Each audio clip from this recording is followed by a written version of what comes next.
అన్న ఒక్క మాట చెప్తా. ఒక నాయకుడి కింద ఒక పార్టీ కింద నేను 20 సంవత్సరాలు పనిచేస్తాను. బయటకు వచ్చి ఆ నాయకుడు మంచివాడు కాదని చెప్పే అంత నీచమైన సంస్కృతి ఎవరికి ఉండకూడదు. పార్టీలోంచి నీ అంతటి నువ్వు వెళ్ళిపోయినా నోరు మూసుకొని ఉండాలి. ఎందుకంటే ఆ పార్టీలో మీరు చాలా రోజులు పనిచేశారు కాబట్టి. కానీ నా అంతటి నేను రాలే బయటికి, నన్ను బయటకు వేసిర్రు.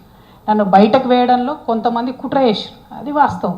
సో నా మీద ఎవరైతే కుట్ర చేశారో వాళ్ళ మీద ఖచ్చితంగా నేను మాట్లాడతా కదన్న. అది పాలిటిక్స్ కాదు. పెద్ద నాయకుడు కేసీఆర్ గారు, వారు లేకపోతే తెలంగాణ వచ్చేదే కాదు. వారు వచ్చారు కాబట్టి ఇవాళ ఖమ్మం టౌన్ డెవలప్ అయిందంటే అది 101% కేసీఆర్ గారు చొరవని, అది మీకు కూడా తెలుసు. ఖమ్మం టౌన్ ఇవాళ ఎక్కడికి పోయినా అద్భుతంగా హైదరాబాద్లో కనబడుతుంది. వెడల్పు రోడ్లు, పెద్ద బిజినెస్ సెంటర్లు వచ్చినాయంటే కేవలం బీఆర్ఎస్ పాలన వల్లనే వచ్చింది. అది కేసీఆర్ గారు ఆలోచన వల్ల మాత్రమే వచ్చింది. సో కేసీఆర్ గారు నేనేమనట్లే, ఎందుకేమనట్లే, ఆయన ఇట్లాంటి చిన్న చిన్న విషయాలు పట్టించుకోరు. కాకపోతే నన్ను కుట్ర చేసి నా కుటుంబానికి నా పార్టీకి కాకుండా చేసిన వాళ్ళని డెఫినెట్గా అంటా కదన్న. మీరున్న అంటారు నా ప్లేస్లో, అనరా చెప్పు, నేను మనిషినే కదా. కాబట్టి అంతే తప్పితే అది కూడా నేను ఒకటి మళ్ళీ గుర్తుపెట్టుకున్నాను, నేను ఎక్కడ కూడా వితౌట్ ప్రూఫ్ ఎవరి మీద కూడా అలిగేషన్ చేయను. నా జీవితంలో చేయలేదు, చేయను. సో రేపైనా సరే ఎవరి మీద మాట్లాడినా సరే ఖచ్చితంగా ప్రూఫ్తోనే మాట్లాడతాను. ఇప్పుడు నేనేం చెప్పా, తుమ్మల నాగేశ్వరరావు గారు లాంటి పెద్ద నాయకుడిని వదులుకోవడం 101% బీఆర్ఎస్ పార్టీ చేసిన మిస్టేక్. దానివల్ల 2 నష్టాలు జరిగినాయి పార్టీకి.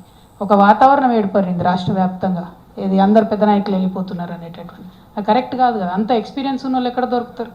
ఉన్నప్పుడు వాళ్ళని కాపాడుకోగలగాలి. సో ఇప్పుడు నన్ను 20 ఏళ్ళు పనిచేసి నన్ను బయటకు పంపించారు.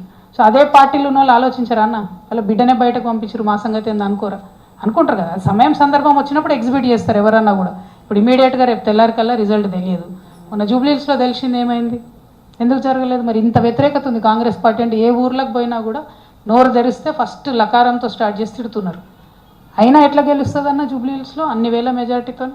సో ప్రతిపక్షాలు, BJP utter flop, failure, BRS not up to the mark.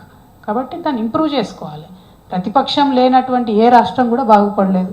ఈ దేశంలో కూడా ఇవాళ వెనకడుగేస్తున్నాం మనం. అమెరికా లాంటి దేశాలు ఇష్టం వచ్చినట్టు వీసాలు క్లోజ్ చేయడం పెంచుతున్నాయంటే ఈ దేశంలో ప్రతిపక్షం లేదు కాబట్టి బీజేపీ ఏది చేసినా నడుస్తుంది.